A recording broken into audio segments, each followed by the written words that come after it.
Hey guys, welcome back to another episode of Good Intentions with Lisa-Tien. I have not recorded in a few weeks, so I am forcing myself to record this episode at like 7:30 p.m. instead of binge watching The Vampire Diaries, which I finally made it to season 6 with Kai and the Gemini Coven. Also, this is definitely after work grease. I wiped off my red lip because I was like, I'm wearing a red lip in my last episodes and a black shirt too. But anyway, here I am. I just got my Botox touched up today. Wow. I was so excited. It's been since December since I touched it up. And that's generally about how many months I go.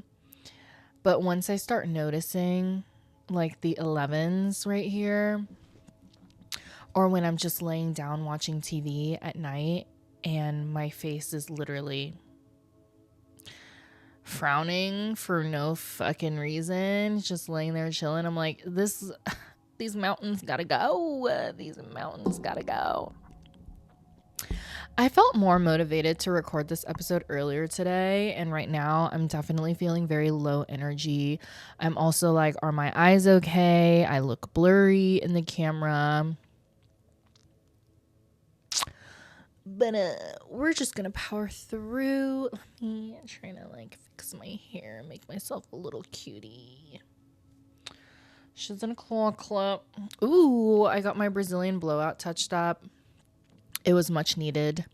Much needed. I believe I prefer my hair short. What? I prefer my hair smooth when it's short. Full thought. There you go. So let me catch you guys up. In the last episode, I was talking about confidence and how I was going to ask Hollywood out. And you know what? I did. I'm very proud of myself. Nothing happened, but I'm going to have to tell you guys the whole backstory. And here we go. I had to know when he was going to come in because I was like, I need to take my ADHD medication because I don't want to have spiraling anxiety. So I was told. And that day I had a 9 a.m., right? Just a color retouch, which takes like 2 hours to do her hair. I had a gap and then I had a client at 2. Perfect. Because he came in around that time. That client canceled. And I had nothing the rest of the day. I was like, oh my God. Like I've been working myself up to ask this man out. And now what? I got really in my head. I was like, I'm not going to hang out here for hours, like that's a little much. But luckily, one of the girls had a color correction that she wasn't sure she would be able to do in a good amount of time. So I need to remember to turn the do not disturb off on my phone because I hate when I get a text message and I'm recording. So I just did that. Yes, one of the girlies needed help with her color correction, and I was like, perfect, I can help you. I have nothing else the rest of the day. I was just going to go home, and here we are. First of all, side tangent, this client wants to go blonde, transitioning blonde from black box dye, black dye, whatever. She had already started foiling because I got my Brazilian blowout while she was foiling, and she got half of the back done. And so then I came in, and then one of the new girls who's an assistant stopped by, and I jokingly asked, hey, do you want to help foil? And so she did. So the 3 of us are foiling this girl's hair, basically platinum carding. So like thin sections, all of the hair. I don't even know how long we were foiling for, but we were still foiling. Like, it had to have been an hour of just tiny sections, blah, blah, blah, tiny sections, blah, blah, blah. And the blah, blah, blah is the lightener. tiny sections, blah, blah, blah. Like, I was like, we were getting to the top, like, where we're so close to being done, right? But like it never ended. Like it's a tiny fucking section left. And I remember I was like, damn, like I'm crashing out right now. And it's 3 of us. And then because we work from the bottom to the top, when the 3 of us get to the top, we're like in each other's way. So we had a system where like one person would like slice, foil, and then we can go, and then they can go. And then like, because like when you're clipping the hair is going to be, I'm moving my arms all around the place, but hair is going to be hairing all over the place. And it's just hard to section, subsection, clean slices. We're just in each other's way in this small little section. Anyway, of course, Hollywood comes in. And everyone comes up to me like, oh my God, guess who's here? Guess who's here? Your man's here. And I'm just like, I know. I know. But whatever. And I wasn't done foiling yet, but I was like, you know what? This is a perfect opportunity because my boss is the one that cuts his hair. He was running behind. So I was like, I'm just going to go pee. And then I'm just going to go up there and talk to him because he's just sitting up there waiting. So I did that. Also, before that happened, Mikey, one of the guys, it's weird to call him my coworker. I mean, he is, but he's like our salon educator. And he says out loud, hey, Lisa, did you guys like coordinate this morning or what? And I was like, who? What? And he looked at me and I was like, we were matching is the point. So anyway, like literally I have to tell the whole backstory just to say that I asked this guy out. Also, I feel like I'm going to be looking at myself a lot in this video, so don't mind me. I'm just doing me. Anyway, I walk towards the front. I smile. I wave. And I think I walked up to him and I said, we're twinning. And I was wearing like white pants with a crop top, khaki crop top. And he was wearing like light khaki. And he was wearing light khaki pants with a white top. Okay. Anyway, I sat down, asked how he was doing. We chatted for a good amount of time. And, you know, one-on-one, I feel like I'm very on my element, but in these situations, and by these situations, I mean the few interactions I've had with him, I feel like it's awkward because I don't know when it's going to end, if that makes sense. You know, like I don't know how much time I have, so I'm like overthinking in my head all of these like, oh, is Lee about to come grab him? Like what, blah, blah, you know, like if he were in my chair and I was cutting his hair, or if we were sat down somewhere, like specifically, this is it, you know, then I feel like I would be more in my element. I feel like I would be more at ease. And anyway, all of this to say that I felt like I couldn't be as present as I would like to have been, but I felt like I showed up pretty confident. And pretty, like, one of the girls was like, you had, like, really good posture. And one of the girls was like, oh, he's totally flirting with it. Blah, blah, blah, whatever. I think he was just being nice, you know. And anyway, we chatted for a minute. Like, he asked me questions. I was asking questions, I think. I don't remember what questions I asked him. Anyway, towards the end, Lee is walking his client up to the front, about to check out. And I was just like, okay, like, I'm not going to just walk away. This has been building up for me for however long he's been coming.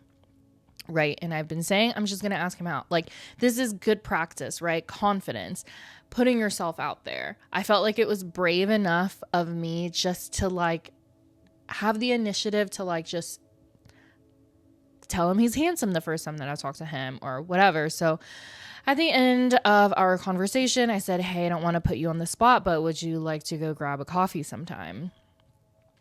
And he kind of just looked at me, right? And for a split second, I was like, oh shit, because it was just like a blank look, or I don't know. I don't know what the look was, but I was like, ugh, in my head. And he said, well, yeah, sure. Let me get your number. And he had to ask me a second time because I got distracted. So then I gave him my number and he said, I'll shoot you a text. And he texted me after, I guess he finished getting his haircut, and he just texted me his name. And I was like, oh. Tell me why. We were psychoanalyzing just the fact that he just sent his name. I was like, I don't love that. Like, they're not even like, hey, it's, it was just his name. And so then I texted back my name with 2 blushing emojis, and then that was that. That was it. And, that's great. That's fine.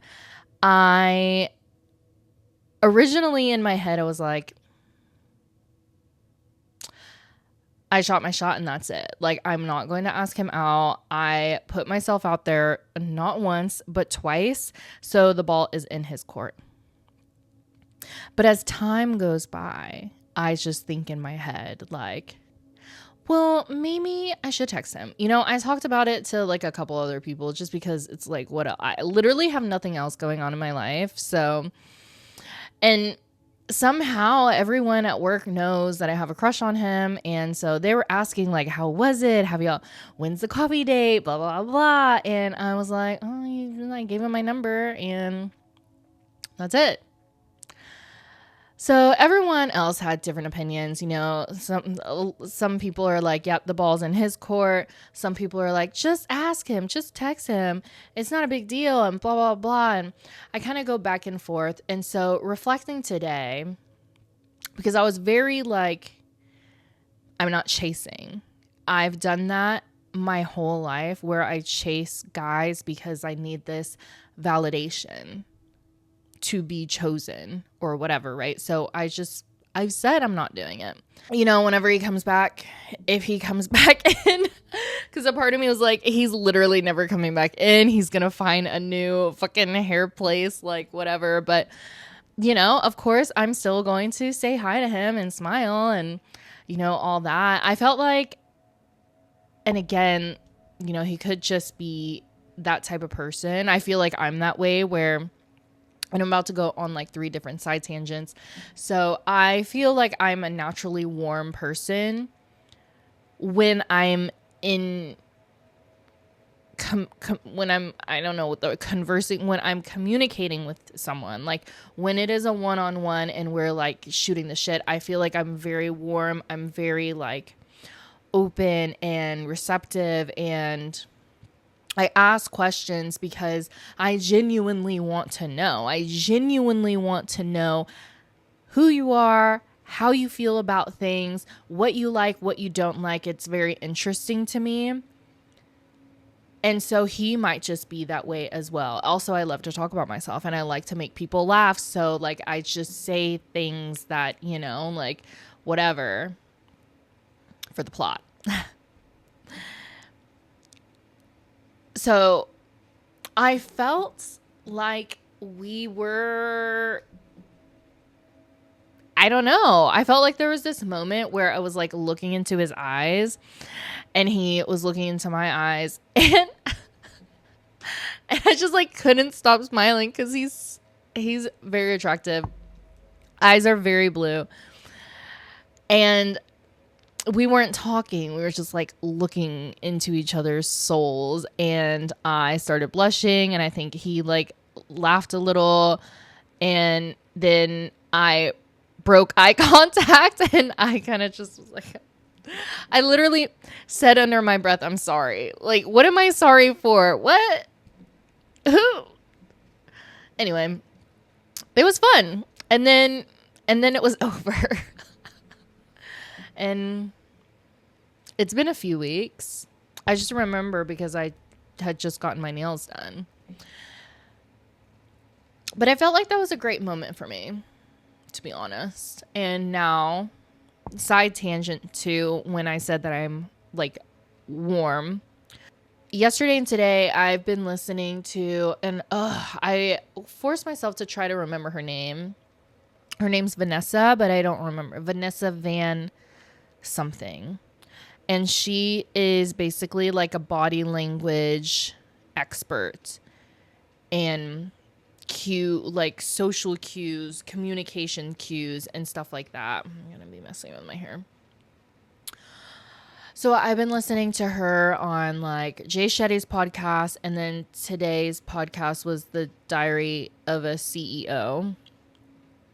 Just very interesting. So she can like teach you to change how you communicate to come off a certain way or be perceived in a different way. So she says she's a what's the word? Recovering awkward person or something like that. She said she was just a very awkward person. She wasn't liked because of this, that, or whatever. And then she just learned how to change how she spoke and how she showed up to make her more likable. And I thought that was very funny. And I forget what they were talking about, but this was on Jay Shetty's On Purpose podcast. And the topic came up and it made me think something along the lines of like, how do you think other people see you and how do you want to be seen? I'm going to start asking people that question. And today I thought about texting Hollywood because I really want to go to.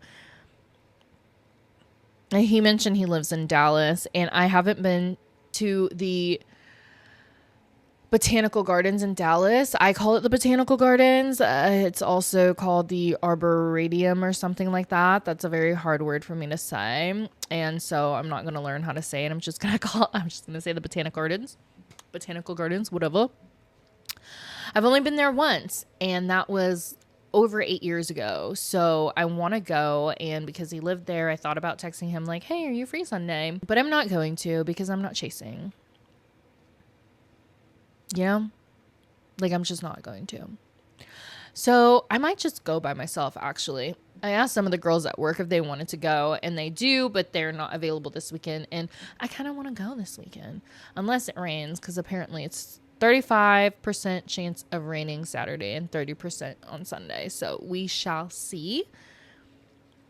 However, back to the podcast.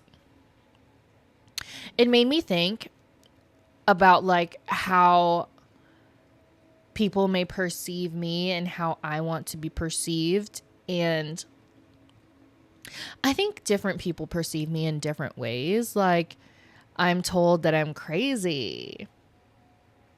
I'm not crazy. I just have ADHD. I speak my intrusive thoughts about myself, you know, like when I say I don't really identify as someone that like doesn't have a filter, but I guess in a sense I kind of don't. Like, I don't say anything mean about other people. The non-filter, and obviously if you guys are listening to this, y'all already know me. The non-filter is regarding myself, and I also don't want to say that I say self-deprecating things, but in a sense, I guess if we're talking about stand-up comedy, a lot of people who do stand-up, they're just real, and they talk about things that happen in their life or about themselves. And most of the times they are making jokes about themselves. So that is where my intrusive thoughts come in. Whereas if I have a thought about myself, or if I remember something cringe that I used to say or have said in the past, then I will just say it because I think it's funny, right? The other day, I'm literally just driving to the gym, minding my own business, just listening to my music, like jamming out. And the song that had just recently played was something from Millennium. And I think it was Back to You, which is Millennium featuring All Time Low. And All Time Low is one of them like middle school punk rock bands that I used to listen to. And so I guess when the song was over and we're transitioning to a new song, in that little amount of time and space, I had this flashback to when I was in middle school. I was dating like one of my first quote unquote boyfriends, and he had like broken up with me or some shit.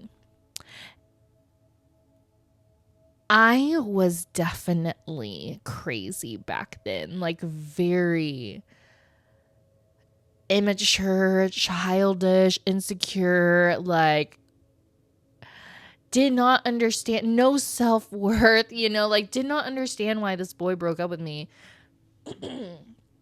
And I remember, I love writing. I like to write poems. I started like a memoir, but I never I think I wrote however many pages. I don't even remember. And then just like stopped and then completely forgot about it and have zero interest in going back to it. Anyway, English was my favorite class. I loved writing essays. Like, I think it's because I am ADHD. All of this makes sense now to me. Like whenever I'm writing, whether I'm typing on a keyboard, writing with a pencil, pen, or typing on my phone, words just flow. And the way they flow is, I feel like, so beautifully written. And I'm not trying to like hype myself up, but that's how I feel about when I write. When I speak, it's harder because I think it's just harder to focus. I find myself trying to find the words. Like whenever I rewatch or I'm editing my podcast and stuff, like my eyes kind of, look up because I'm searching for the words that I'm trying to convey, whatever point I'm trying to make. But when I'm writing, just there and I'm in it. I don't even have to think. Like my thumbs just go and it just flows, and I can write a whole fucking, I don't know, 2-page essay of whatever it is that whatever. So there's that. Oh, I was like, what? Why am I going on a tangent about writing? So I wrote like a little song. Right, and that's normal. Writing a poem, writing a song because a boy broke up with you or whatever, right? That part is normal. The part where I felt like I attacked myself with this out-of-pocket memory, like literally, again, I'm driving to the gym, minding my own business, I'm jamming out. And out of nowhere, this memory unlocks. So I wrote this song and I sing it on my phone, recording it so it can be like my outgoing message for if you call me. I don't know why the fuck I did that, but I think it's because it's like, oh, if he calls me, then like I just won't answer and he'll hear me like sing this like fucking song that I just wrote. Like, how cringe, so fucking cringe. But I think that's hilarious, or I just say like out of pocket stuff. Whenever I had asked Sweet Baby Angel if he would want to go to the Breakaway show with me, and he said he'd let me know, and he didn't. And then I had like checked in on him, and he said that his parents were coming to town or whatever. And I was just like, well, if your parents decide that they want to go to a rave for the first time, the invitation is open. And I thought it was funny. And back in the day, like last year, whenever I was on Snapchat and needing validation or whatever, there was this guy that I was snapping, and literally it was just like selfies of our forehead, whatever we're doing, like all day, every day. And that just like, it was just like fun for what? But then you get to the Sexton part, and that was fun too. And he asked me like what I liked. I forget if he mentioned whatever first, and then my response was like basically repeating what he said, and I was just like, oh, I like this and I like that, and Or, oh, it's like, tell me what you want me to do to you or whatever. And that I gave like, like a 2 or 3 thing list. And at the end, and I was like, and tell me that you love me. And literally it is for the plot. I vividly remember I was sitting on the toilet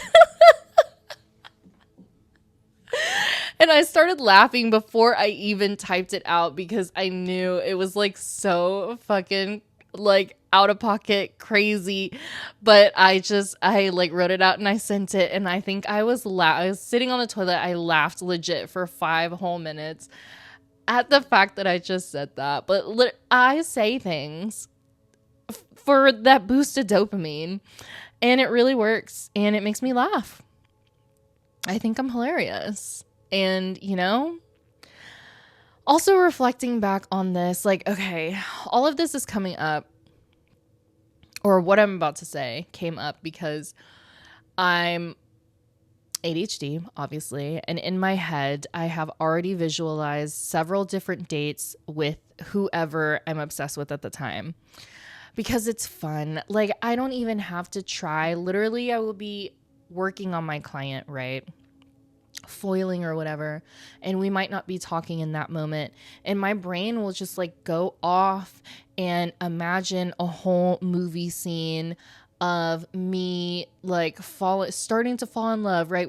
We've been on this many dates now, and like all these conversations that we already had, and it makes me laugh. Like, I'm having a good time in my brain and I entertain myself, I'm never bored. I am never bored. All of this to say, where am I going here? The dates. Yep. Oh, I lost it. I lost where I was going. That's what happens when you have 4 fucking different side tangents. And we're coming on 27 minutes right now. And I'm like, we're just yapping, gabbing. It just got really hot up in here.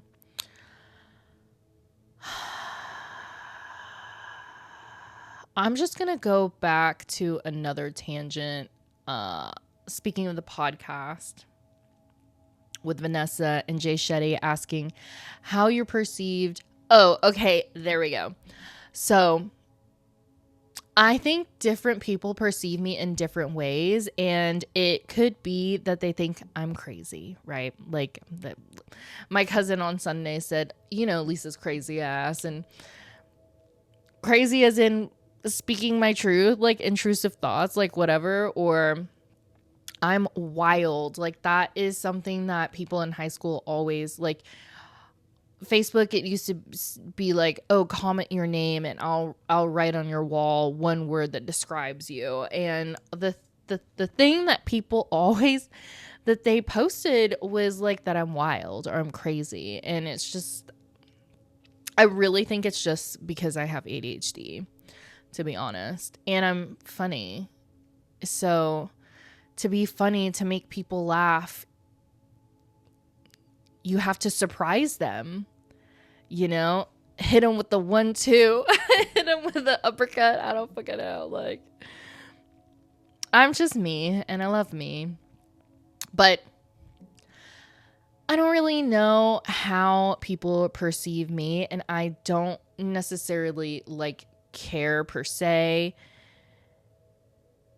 but something that I don't want to be perceived as is incompetent. And that's because I picked that up in the last relationship, right? So he used to tell me or suggest that I was incompetent, and it was because I had ADHD. So that is one of my fears, is someone looking at me and being like, oh, she's incompetent.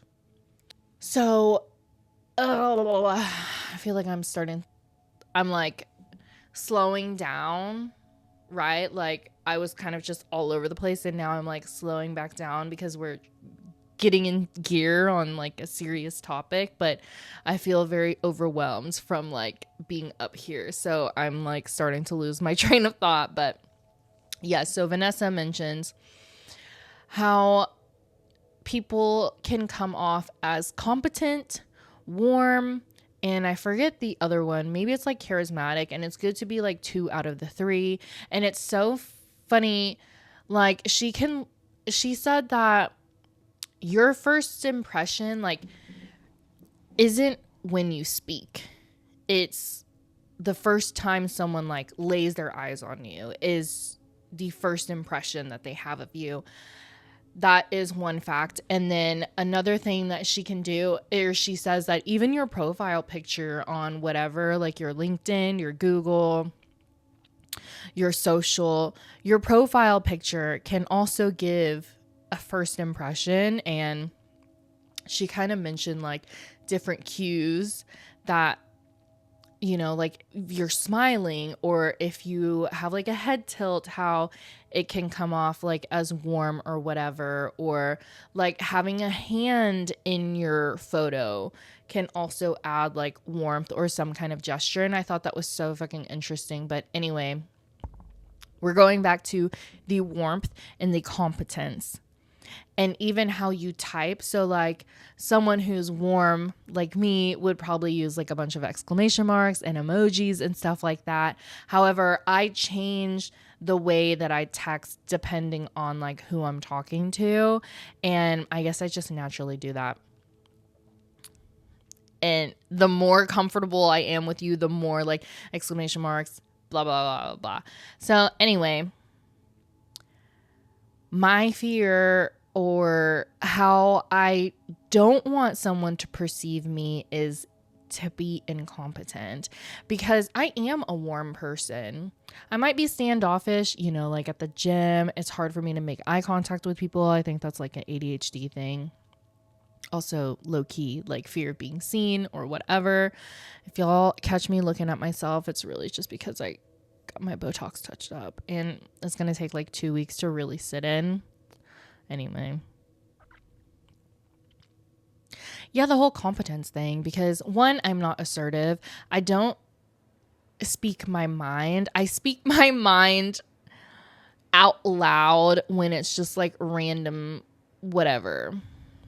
Something I did, something I'm thinking of. However, if it's conflict or if someone's like complaining about something, like I'm not one to like call someone out on it, you know, like whatever. So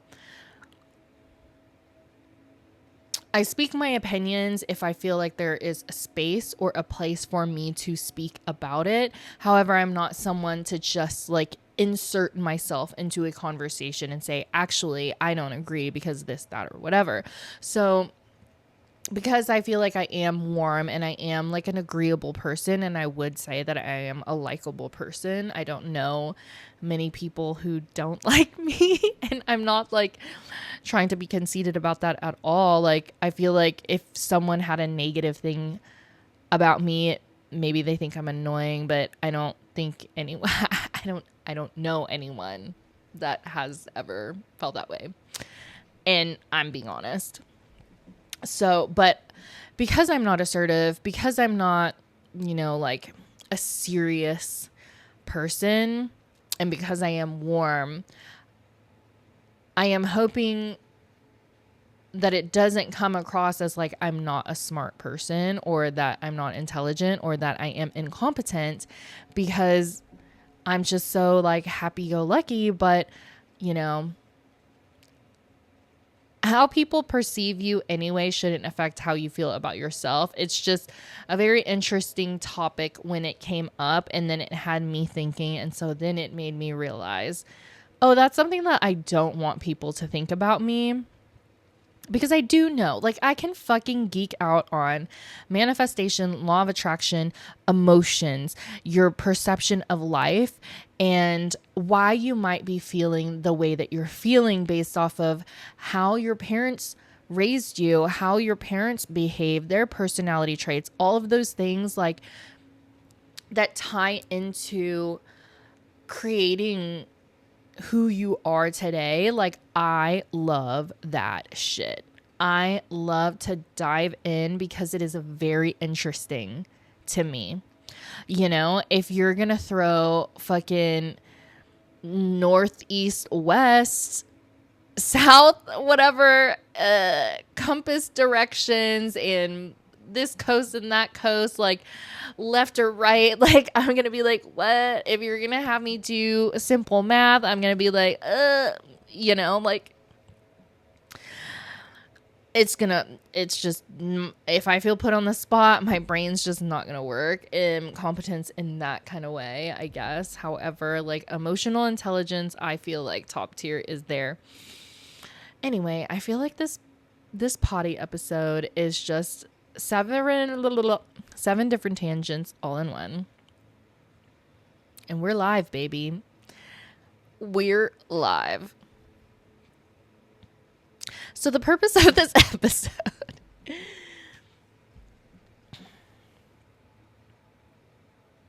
I guess something I can say and something that I know and I'm going to share, right? I forget if I've mentioned this before. I'm sure I mentioned this in the last episode, actually, is confidence.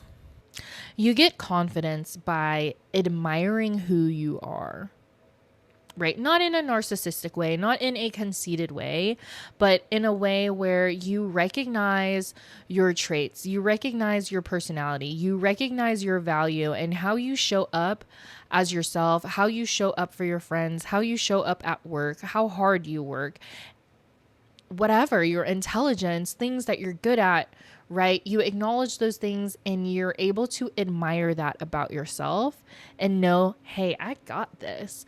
That's confidence, baby.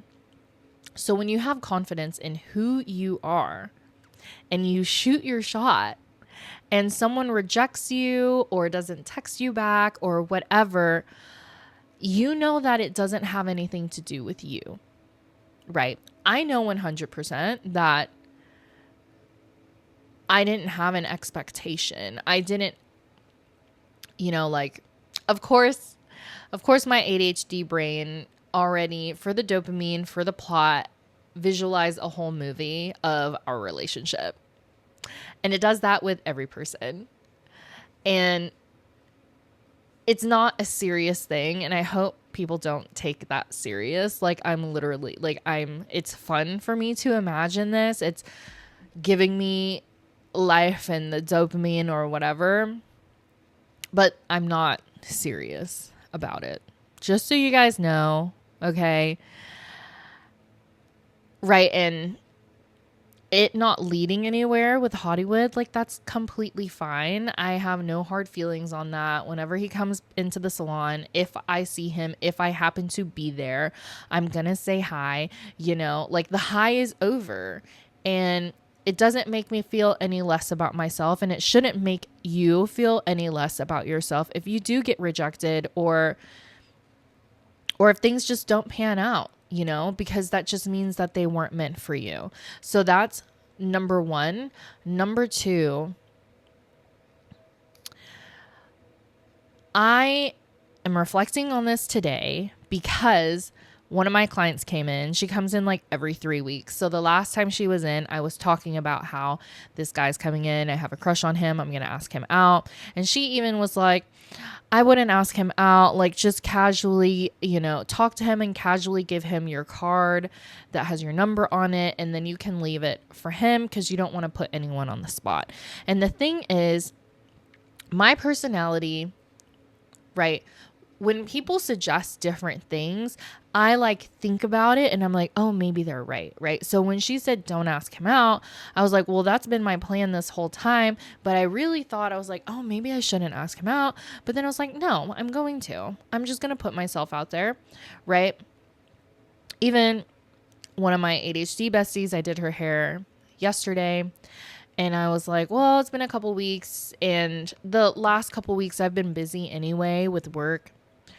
And I wasn't going to be available to do anything anyway. And now that it's schedule's kind of clearing up, I was like, I don't know. I think maybe I should just text him and see if he wants to go do something.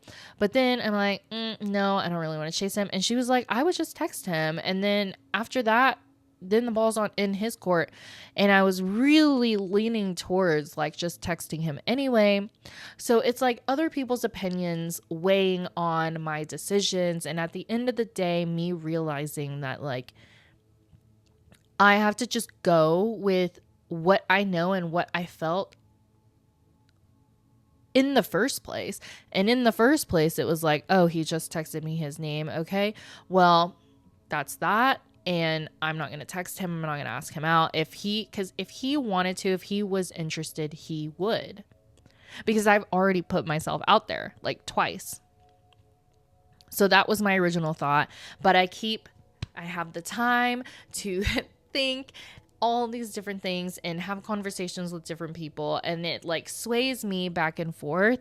And that is something that, and again, I reflected on today, that I need to work on, that I want to work on, that I should work on, is just because other people have opinions of what you should or shouldn't do, it shouldn't really affect you. I mean, I guess it can, but like you should do what you want to do. So if I really did want to text him, I could go ahead and just do that. Not listen to someone that says, oh, you shouldn't, and then me be like, oh, well, then I wouldn't, then I shouldn't. However, I have said already that I don't want to chase men. I've done that my whole life. I put myself out there already, and that's just that, you know, like you have to know your worth, and you have to just not make it so easy. And not in a sense where it's like manipulating the situation or like playing games, but like however you view how men and women should be, okay, that's how you view it. And there isn't a right or wrong, you know, like if you're a man and you want your wife to stay at home with the kids, you have the right to feel that way. That is your right, if that is a value that you have, right? Even if someone says, oh, that's very backwards, like, don't you want someone that works?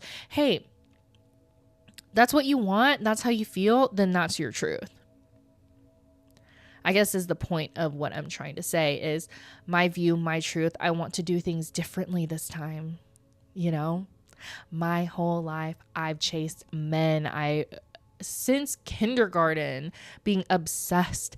And yes, I love to look at pretty people. I love men. I love attractive men. I just like to look at men. The gym is an amazing, beautiful place. Like, I love it. It gives me like, ugh. But we don't need the validation, right? Like, we can look, whatever, it's nice, but no chasing. Because I don't think that's my job. And, you know, if it makes you feel some type of way, like gives you power or whatever to pursue someone, then go off, because that is your truth. But that is not my truth. Not anymore anyway. Because that always was. And it never worked out. Ever. I chased my ex-husband, in a sense. I don't know if I necessarily chased him. I was just content with the situation and kind of just went with the flow. But if I had been honest with what I wanted and didn't want, I wouldn't have gone with the flow. So I'm ready for things to flow in a sense where it's easy and it's moving and grooving, but to the flow that I want it to flow to. And that's my right. That's my value. And that's something that I have to like really push into my brain, that is my value. That's what I want. One of my clients that I did,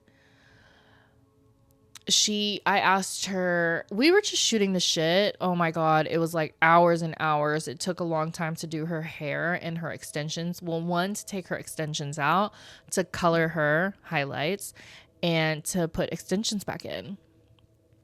And we were just laughing fucking all fucking day. And it was such a great time. Anyway, all that to say that I asked her how she met her husband, and they worked in the same building or something like that. And he had asked her out, and she basically gave him a problem and he solved it.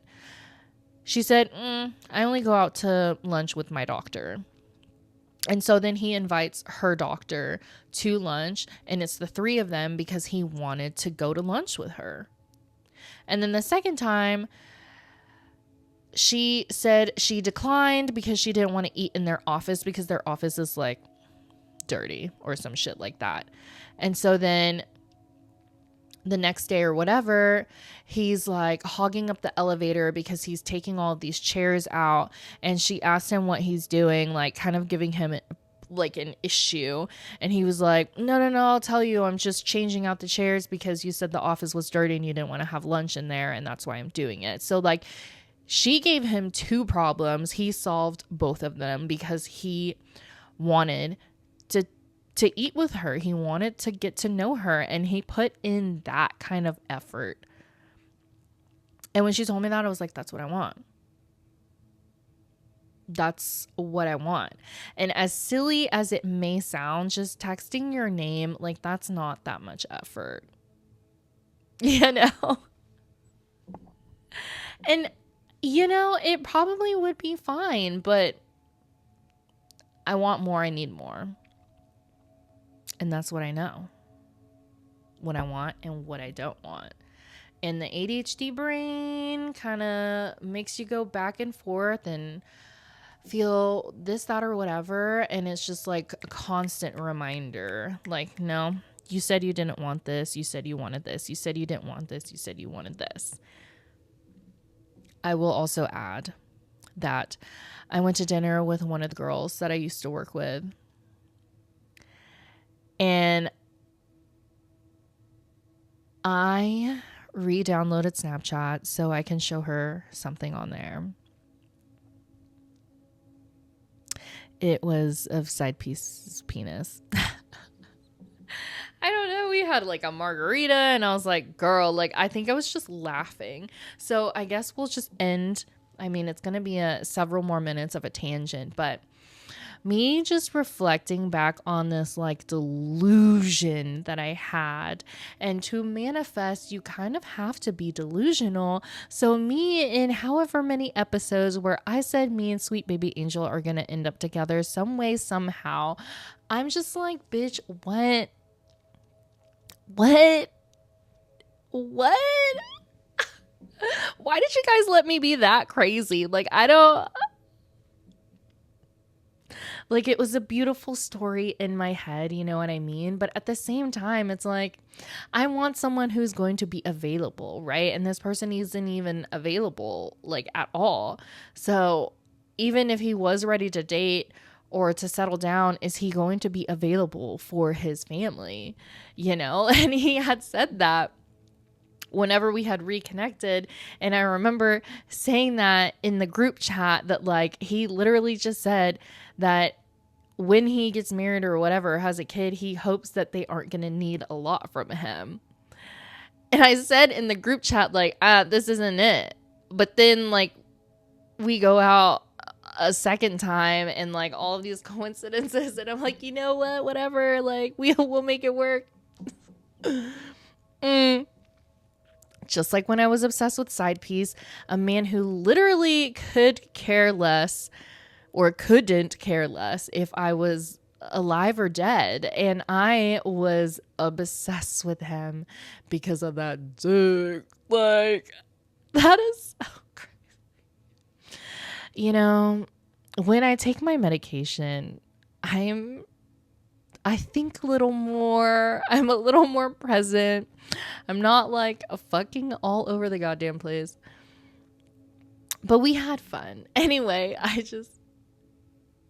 all of that to say, I guess that's my new fucking catchphrase. I don't even remember when or where I started saying that. But at dinner, re-downloaded Snapchat to show her. And he had not messaged me since it's been a long time, right? Like we have not talked to each other in a long time. And by a long time, probably like 3 months or some shit. And me re-downloading Snapchat, in that moment, he had messaged me like a few days ago, and I had a margarita, and I'm working on my second. And I'm feeling some type of way because Hollywood never texted me, and that's fine. But I'm drinking. We're like getting live. Me and my friend, we're just chit-chatting and shooting the shit. And the fact that he had messaged me, I was like, I messaged him back. He said, "What are you doing this weekend?" Like 3 or 4 days ago. So I messaged him back, and he didn't open it. And I did call on Snapchat because he mentioned that, like, I don't know, on the weekends or whatever, he's playing video games, so he won't see it. So, like, just call him, right? And so it was like, I'm just going to call him. And he didn't answer. And I was like, thank fucking God. Because if he had, like, I would have come over there. I would have come over there. I would have loved it and hated it. And, oh my God. So yeah. All of that to say.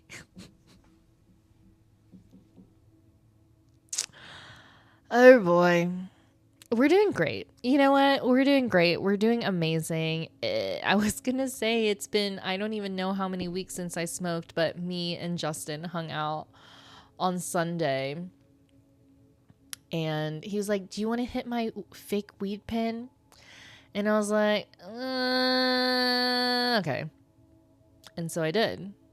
And then, oh my God, I have to tell you guys the whole backstory.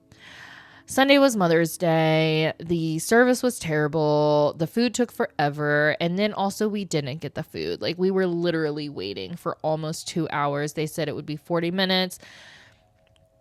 We ended up walking out, obviously. We're like, we're not waiting anymore, blah, blah, blah. It was like a whole fucking thing. And I'm like, so what, am I going to go home and get McDonald's now? Like, I'm hungry. So I'm driving home. I'm sending Justin an audio text or a voice text or whatever. And he was like, "Oh, come to Twin Peaks with me." And so then I called him. I was like, "Are you at Twin Peaks?" He said, "No, but I'm going to go." And I was like, "Okay, I'll meet you there." And so then we went to Twin Peaks, where the service was also terrible. And this happened the last time we went. And I'm pretty sure it's because I'm a woman and he's gay that they don't give like, the bartender that was there did ask us if we were ready to order food. And we said, we're just going to need another minute. And then she just never came back. I don't know if she got cut or what. But there was another bartender, and she was just like talking to whoever, this other person on the other side of the bar. And I'm like, oh my God, like we want to order food. So Justin was like, "Do you want to just walk out?" Because they have his card on file anyway. And he didn't want to finish his beer. So then we went to Boomer Jack's.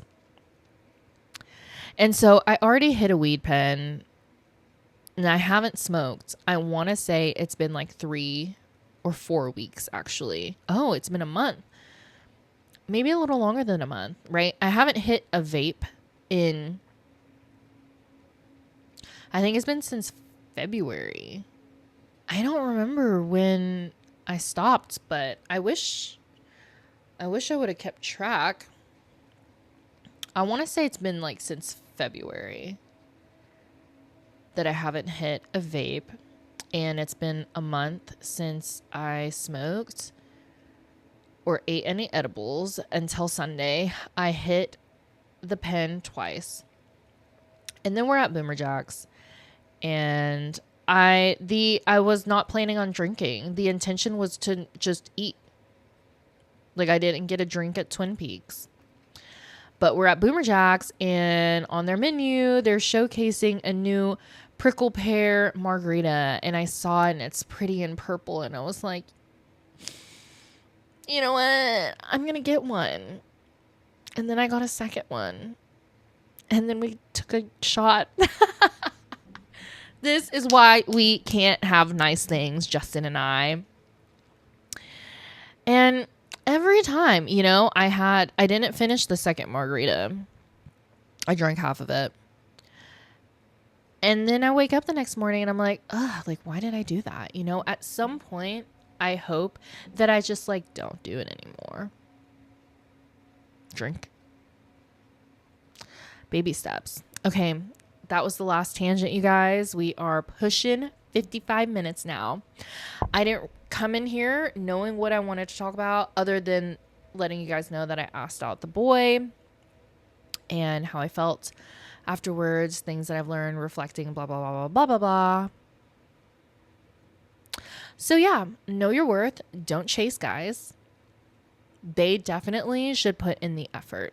You drop the handkerchief to let them know that you're interested, right? That's the first move you can make. And then if they don't play ball, they don't play ball. And you just move on. Accept it. Like, don't ask why. Don't ask them, hey, because something my client said today is like, what you do now, day one, sets the precipice for what you're going to have to do in the relationship if a relationship happens, right? So like, if you don't want to do something, then just don't do it, right? If you don't want to chase or be the first one to ask this person out, don't do it, because most likely you're going to be the one that does it, to chase and whatever. And that's kind of something that I was thinking about too, is like, I was thinking about why I want to text him and to go out. And it was because I'm imagining like how much fun we would have, like if we were out, and me asking these questions, because I really genuinely want to get to know him. And he's going to be like, oh my God, like I actually had a really good time. So that is something like in my head of, but that's also like pick me energy. And that's something I kind of just had to like clear the fog on. It's who fucking cares, right? If he's not available or whatever reason, then that's just that. Like, there's no amount of me wanting or chasing or whatever for him to like see my value, right? Because I know my value. And someone else who knows or recognizes that will respect that and appreciate that and put in the effort because they know that you're worth it. And I'm not saying that he doesn't think I'm worth it, like there's genuinely like no hard feelings about that at all whatsoever. But that's just how it is. So like, yeah, just really think about how you want to show up in a relationship, what kind of relationship you want, what you want and what you don't want. And then that's just that. Don't bend, don't break, don't, I don't know, lower your expectations, or I'm trying to think of something like clever to say, but I think you guys get it, right? Y'all get it. And also I'm staring at this napkin that's about to blow off the table because the AC is blowing so freaking hard. So yes, visualize how you want to be treated, how you want to feel, and how you want the other person to act, behave, feel, show up. And if you're not getting that, then it ain't it, Is there a fine line between like high expectations and whatever? Yes, of course. Be reasonable, but also dream big. So fuck it. Also, another thing I will add is the podcast that I was listening to, Vanessa was saying that get rid of like your checklist. So we're going to go the opposite of what I just said, but in a reasonable way, right? Visualize like how you want to feel, how you want to be treated, how you want your partner to be within a relationship, right? But some people go in with this checklist, and the checklist is usually like their height, their job, their 5-year plan or whatever. It's very, what's the word? It's not like a personable thing, the checklist. It's very like, are they going to meet the criteria? Are they going to be good enough for me? But not, sometimes all that really matters is that they're a good fucking person and they're willing to put an effort to treat you the way that you deserve. And if they're, you know, if you're attracted to them, that's also another thing, right? Like they don't have to be 6'5" and have this career and whatever. Like it's very robotic, I guess, the checklist that some of us can have. Vanessa says, squash that checklist because you are limiting yourself. Like you could be putting up all of these walls and preventing yourself from finding a fulfilling relationship, a loving and fulfilling relationship because you have this checklist that this person just happened to not meet because, you know, he's not a fucking engineer or whatever people are wanting, you know, like he might be a plumber or I don't know, have like a blue collar job, but at least it's still a career and he could be attractive, hot, sweet, and just willing to love the ever living shit out of you. But what he does isn't good enough, you know, or, oh, he's 5'10" instead of 6'3", you know? So anyway, tangents. I'm going to leave that right there. Because I feel like if I sum it up one more time, I'm going to add more things. And I really want to get back to the Vampire Diaries. So thank you guys for listening. Know your worth. Know what you deserve. Shoot your shot. Put yourself out there. Fall in love. I'll talk to you guys next time. Bye.